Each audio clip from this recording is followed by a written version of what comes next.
Witamy serdecznie w najnowszym odcinku kolejnego dnia. Niedziela wielkanocna.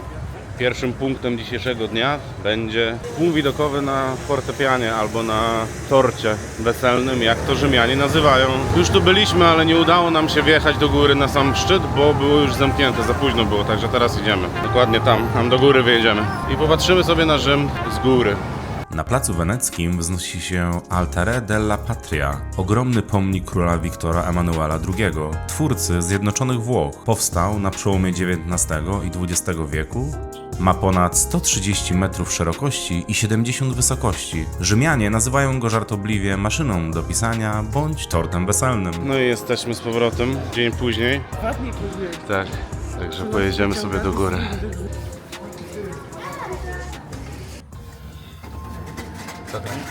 Dziękuję. No także udało nam się wjechać do góry na pomnik. Rzym w całej okazałości. Z tarasów Altara della Patria roztacza się jeden z najpiękniejszych widoków w Rzymie. Widać stąd Forum Romanum, Koloseum i cały plac wenecki. To idealne miejsce, by zobaczyć, jak historia i nowoczesne miasto przenikają się w jednym kadrze.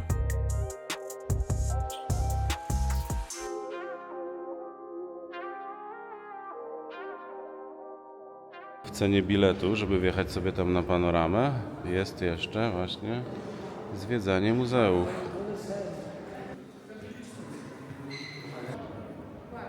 Europa w 1915 roku. Rosja dobrze przedstawiona.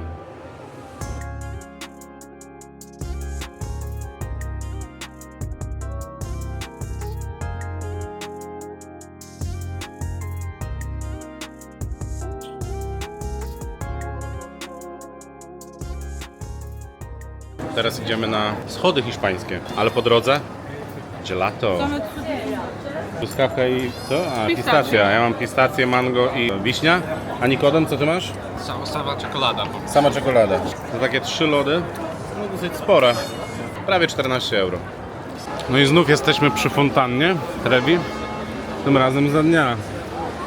I tak to mniej więcej wygląda. Powiedzieć, że są tu tłumy, to jakby nie powiedzieć nic. Pogoda ładna, niedziela wielkanocna, a i pewnie to nie ma większego znaczenia, bo i tak pewnie tutaj codziennie takie tłumy są. Koniec końców, nie mówiłem tego wcześniej, ale po wczorajszej wizycie wieczorem, gdzie wieczorem wydawać by się mogło, że będzie lepiej to było oświetlone, myślałem, że będzie robiła ta fontanna większe wrażenie na żywo niż na zdjęciach czy na filmach. Nic bardziej nie mylnego, przynajmniej dla mnie. Myślałem, że będzie bardziej to monumentalne i przede wszystkim większa ta fontanna. Ale taka atrakcja. Chyba zbliżamy się do schodów hiszpańskich, skoro jest flaga Hiszpanii. W drodze na schody hiszpańskie zatrzymaliśmy się na piwku, kawce i coli przy placu przy ambasadzie hiszpańskiej. Tak przy okazji, to jest najstarsza ambasada. Piwko jedno półlitrowe, Birra Moretti, kawa latte, Marty i cola Nikodema. I za wszystko zapłaciliśmy 30 euro. 30 euro, jak widać, jest koperto i jest zero. Nie jest naliczone. Także zupełnie nie wiem, jaka jest zasada tutaj naliczania tego serwisu, czy koperto u nich, jak to jest nazwane. Mimo że siedzimy przy stolikach na zewnątrz, gdzie zostaliśmy obsłużeni. No tak czy inaczej, tym razem bez serwisu. No i jesteśmy pod schodami hiszpańskimi. Tak to właśnie wygląda. Multum ludzi. Mają 135 schodów, stopni i na wiosnę są dekorowane kwiatami, których jest tu mnóstwo. Schody hiszpańskie to jedno z najbardziej znanych miejsc w Rzymie. Prowadzą z placu hiszpańskiego do kościoła Trinita dei Monti. Powstały w XVIII wieku jako symbol przyjaźni między Hiszpanią a stolicą apostolską. To ulubione miejsce spotkań mieszkańców i turystów. I to tu odbywają się także pokazy mody i wydarzenia kulturalne. I teraz właśnie przechodzimy sobie ze schodów hiszpańskich w kierunku Koloseum, bo mamy na 15:15 Koloseum. Przejdziemy się teraz. Mamy około 25 minut pieszo i tam zjemy kolejny makaron, albo i może i nawet 2. Mi zostały jeszcze 2 makarony. Rzym. Starożytne miasto i to widać na każdym kroku. To zauważyłem, to na przykład, jest taka ulica właśnie ta Gregoriana i jest ściana i taki znak. Ja na początku myślałem, widząc go, że to są jakieś informacje, że ten budynek jest z któregoś tam roku, bla bla bla. Nie, to są tabliczki, które informują o zakazie umieszczania reklam i plakatów. Bo z artykułu jakiegoś tam 663 kodeksu. I nawet takie informacje są tutaj tak jakby na marmurowych płytkach, na kamieniu, a nie chamski czerwony znak, zakaz plakatowania czy jakkolwiek. Także nawet to mają ogarnięte, żeby to współgrało jakoś do całego tego miasta, bo to całe miasto jest bardzo, bardzo stare i utrzymane w takim starym klimacie. Co ma swój urok oczywiście.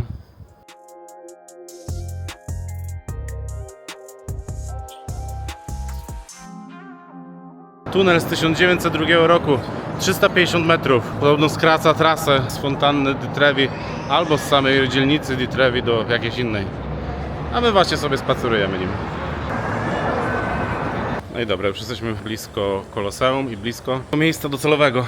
I tutaj zjemy sobie lunch. Czyli co? Makaroni. Tośmy wybrali sobie miejsce. La Nuova Piazzetta. Tak się nazywa to miejsce, jaka kolejka. No zobaczymy jak nam pójdzie, nie?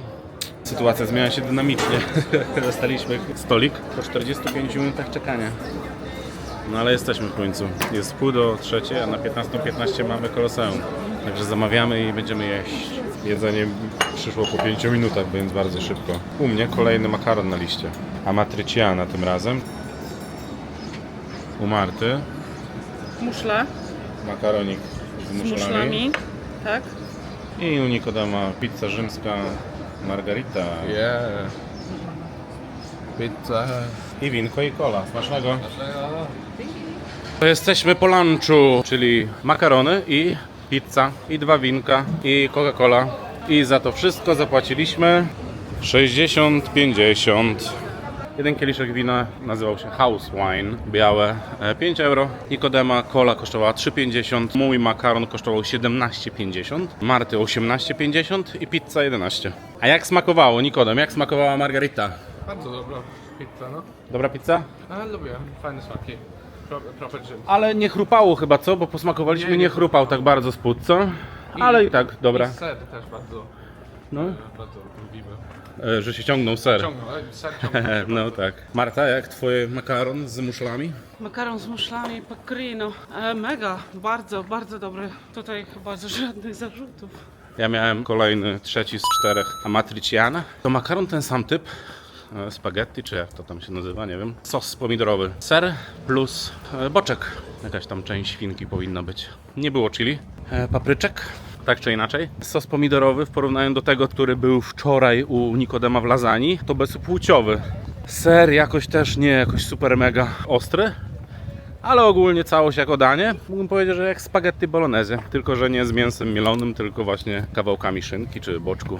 Ale miejsce samo w sobie co, spoko. Trochę długo czekaliśmy na stolik, a na samo jedzenie już tylko 5 minut, więc... A czy można polecić? Jeżeli ktoś jest w okolicach Koloseum, to tak. Ale jeżeli ktoś jest w okolicy Watykanu, no to wczorajsze miejsce to jednak na Borgo, no to jednak przybiło. Ale koniec końców spoko miejsce. Na dzień jak tutaj jesteśmy, 20 kwiecień, 25 rok, ma około 37 000 opinii. 4,8 gwiazdki i 37 000 opinii, więc naprawdę jest to oblegane, turystyczne miejsce, ale jedzenie spoko, przynajmniej smakowało nam. A teraz szukamy wejścia do Koloseum, zobaczymy czy się uda, czy my jesteśmy w ogóle po dobrej stronie, bo coś mi się wydaje, że nie. W pierwszej kolejce stoimy. Pierwsza odprawa bezpieczeństwa, nie, to było sprawdzenie tylko biletów i sprawdzili, czy Nikodem na pewno to jest dziecko, czy nie jest dziecko. W sensie paszporty, dokumenty. I teraz następne sprawdzanko. No, zobaczymy jak to pójdzie. Okej, płynnie przeszliśmy przez kolejną kontrolę, w sumie to nie była żadna kontrola, tylko... I teraz idziemy dalej, zobaczymy co dalej będzie, jak tu przejść, czy nie przejść. Hello! Ticket and ID? Mitchell? Okay. It's okay. It's Okej, thank you. Także to było sprawdzenie biletów, w końcu takie konkretne sprawdzenie biletów. Teraz prawdopodobnie pójdziemy na bezpieczeństwo, czyli standardowo bramki i sprawdzanie zawartości plecaków. Okej, a teraz idziemy gdzieś i zobaczymy jak to wyjdzie. O nie, kolejne bilety. Dobra, po raz kolejny bilety były sprawdzane, także spoko. koniec końców udało się wejść już do Koloseum, tak nam się wydaje. 15:30 jak weszliśmy, więc 15 minut zajęło nam od podejścia pod kolejki, aż do wejścia po ostatnie sprawdzanie biletu. 15 minut to nie najgorzej. Właśnie wspinamy się po schodach i idziemy do góry na drugie piętro.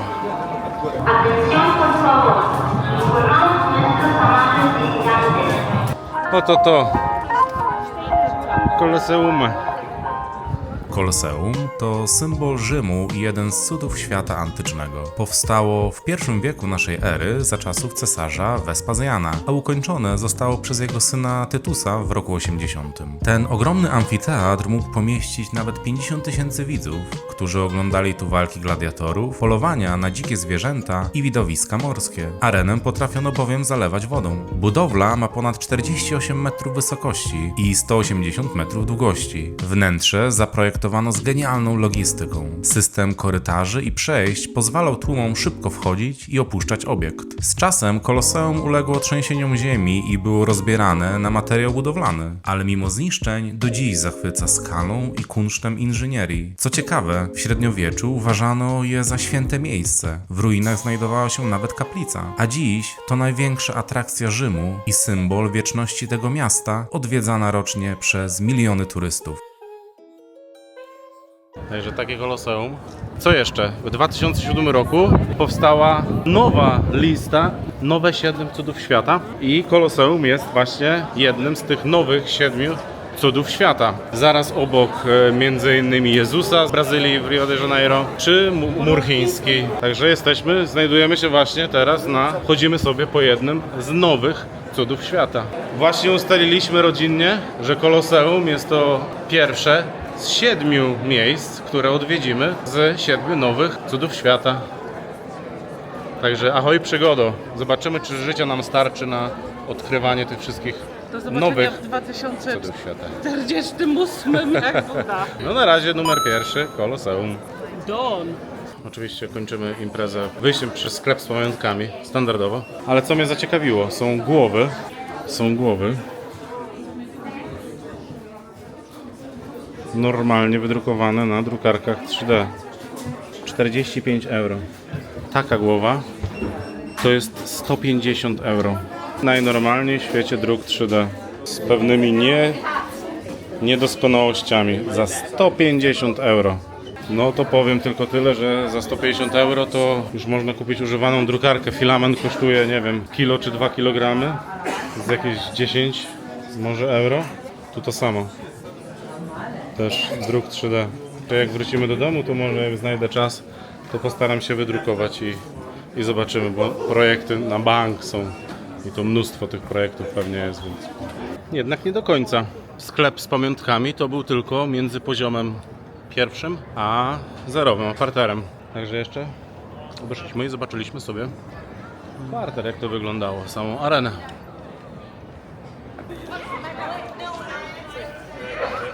No i tu już jest wyjście. Wyszliśmy stamtąd, tam jest Koloseum. Wyciągamy bilety i sprawdzamy jeszcze raz, żeby wejść do Roman Forum. Spacerujemy sobie teraz po Forum Romanum, czy Romano Forum. Nad Koloseum leci Ryanair, czyli stykają się prawie 2000 lat różnicy. Forum Romanum było sercem starożytnego Rzymu. To tutaj znajdowały się świątynie, bazyliki i budynki publiczne, gdzie toczyło się życie polityczne, religijne i społeczne. Cesarze wznosili tu swoje łuki triumfalne, a senat podejmował najważniejsze decyzje dla imperium. Dziś widzimy głównie ruiny, ale spacerując między nimi łatwo wyobrazić sobie dawną potęgę Rzymu. Forum było miejscem, gdzie narodziła się zachodnia cywilizacja w jej klasycznej formie. Także takie to było właśnie Forum Romanum, Romano Forum, jakkolwiek zwał jak zwał. I jeszcze znaleźliśmy wilczycę karmiącą 2 braci jako symbol założenia Rzymu. To nie był oryginał. Oryginalna rzeźba znajduje się w muzeum, no ale już nie w niedzielę wielkanocną o tej godzinie. A teraz czas na Drink. hydracja, bo to jest bardzo ważne w życiu każdego człowieka. I zatrzymaliśmy się.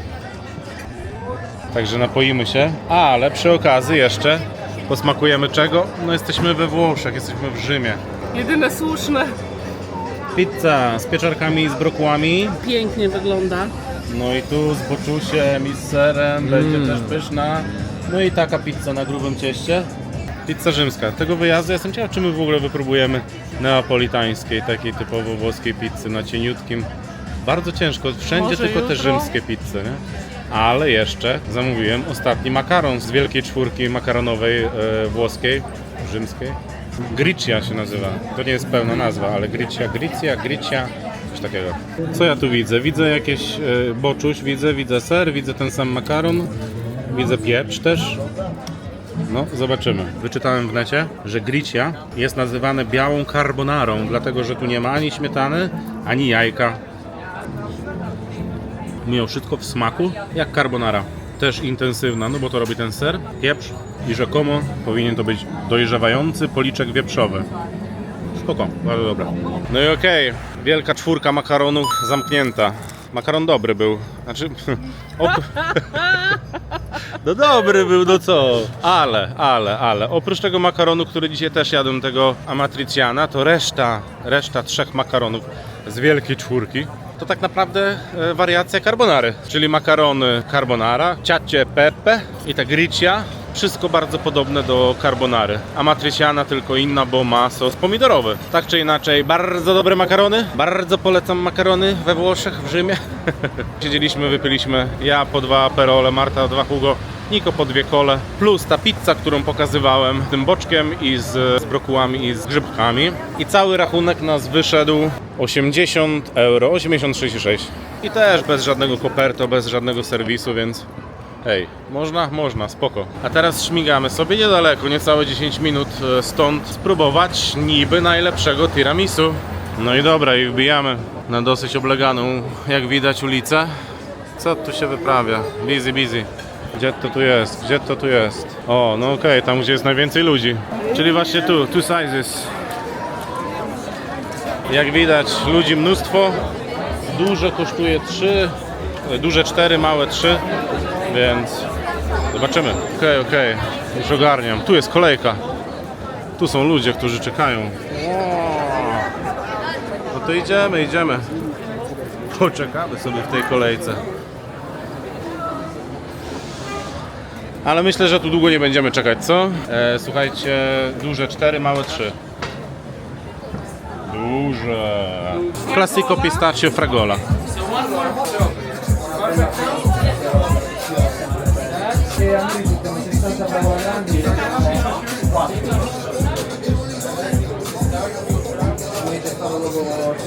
Right, so what is your recommendation, guys?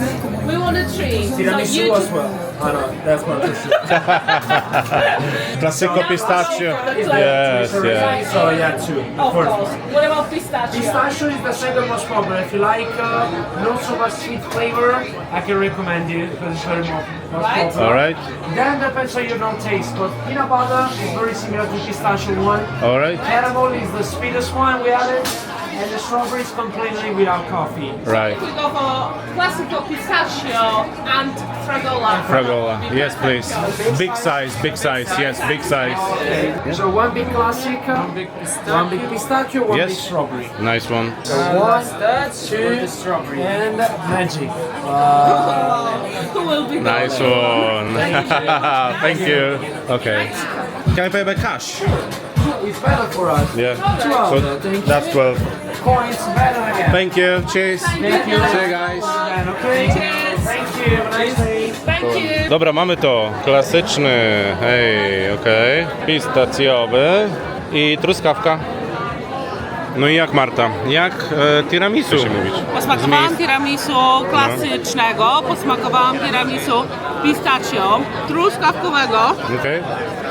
Kurczę, no dobre tiramisu. Które najlepsze? Klasyczne, pistacja czy truskawka? Przepraszam, klasyczne, ale pistachio wygrywa dla mnie. Nikodem, które najlepsze? Klasyczne, pistacja czy truskawka? Klasyczny albo truskawka. Ja od siebie mogę tylko powiedzieć, że w porównaniu do tego tiramisu, które jedliśmy wczoraj, które kosztowało 8 euro, to tutaj no to powiedzmy ten sam rozmiar kosztowało 4 euro. Klasyczne, nie widzę jakichś wielkich różnic, natomiast pistacjowe to jest mistrzostwo świata. Po prostu. Naprawdę pistacja jest mistrzostwo świata. I jak ostatnimi czasy pistacja jest na fali. Dubajska czekolada pistacjowa. Ogólnie wszystko jest pakowane w I nie pistację. jesteśmy zwolennikami, bo to wcale za niczym nie smakuje. No i właśnie o to chodzi. I sernik jedliśmy pistacjowy. I ta czekolada pistacjowa. Znikomy smak pistacji. Tak tutaj, w tym tiramisu pistacjowym czuć pistację. I to jest pistacja. To jest naprawdę sztos. No i cena. Nie bez przyczyny chyba nazywają się najlepszym tiramisu w mieście. Bo tak się nazywają. Ogólnie, no chyba można polecać. Ja myślę, że Chyba można polecać ze względu Będą na w smak. Rzymie. No i na cenę. cena, smak, rekomendacje, no i nie malejąca chyba cały czas kolejka. Kolejka jest ogień, ale idzie bardzo. I Ile myśmy chciałabym- czekali? 5 minut Chciałabym może max. wszystkim powiedzieć, jest taka godzina, moi drodzy, jest 15 po 9? jest godzina za 15:09, Za 15:09, więc no. i jest w ogóle niedziela wielkanocna i tutaj ludzie stoją. No jest ogień.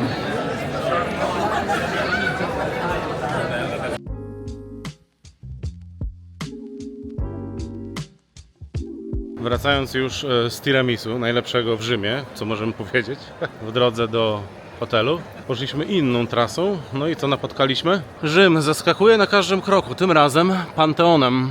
Panteon to najlepiej zachowana budowla starożytnego Rzymu. Powstał w II wieku i zachwyca swoją kopułą, największą betonową kopułą świata, która do dziś nie ma zbrojenia. Wnętrze oświetla tylko otwór w jej szczycie, tak zwany oculus. Dzisiaj Panteon jest kościołem i miejscem spoczynku włoskich królów oraz artysty Rafaela. Jeszcze przed samym końcem stwierdziliśmy, że dzisiaj jest ostatni wieczór. Jest niedziela, wieczór, niedziela wielkanocna. Przed samym hotelem mamy restaurację, która jest dobrze oceniana, więc przyszliśmy sobie jeszcze na drinka. Nigdy tego nie piłem. Japanese Slipper.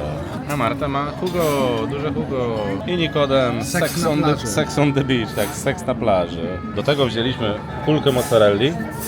O, kula mozzarelli z pomidorami. No i panierowane karczochy, zobaczymy. No i wypite i zjedzone. Karczochy trochę jak fish and chips w Anglii, nic szczególnego. Co, mozzarella jak mozzarella po prostu. Wyrzuciliśmy kulkę i wypiliśmy tą wodę, no bo jak. 3 drinki i to co mówiłem, to co do jedzenia. I zapłaciliśmy 65 euro, także raczej drożej niż taniej, ale to jest powiedzmy w centrum, tu gdzie jest nasz hotel, przy tej głównej ulicy, więc trzeba się liczyć, że będzie to troszkę drożej niż gdzieś tam w wąskich uliczkach. Tak czy inaczej, kończymy właśnie 3. dzień. Jutro będziemy starać się dostać do Bazyliki Świętego Piotra w Watykanie, ale nie wiem czy się uda, bo Dobra, No więcej zobaczymy. optymizmu. do zobaczenia w następnym odcinku. Cześć. Hello!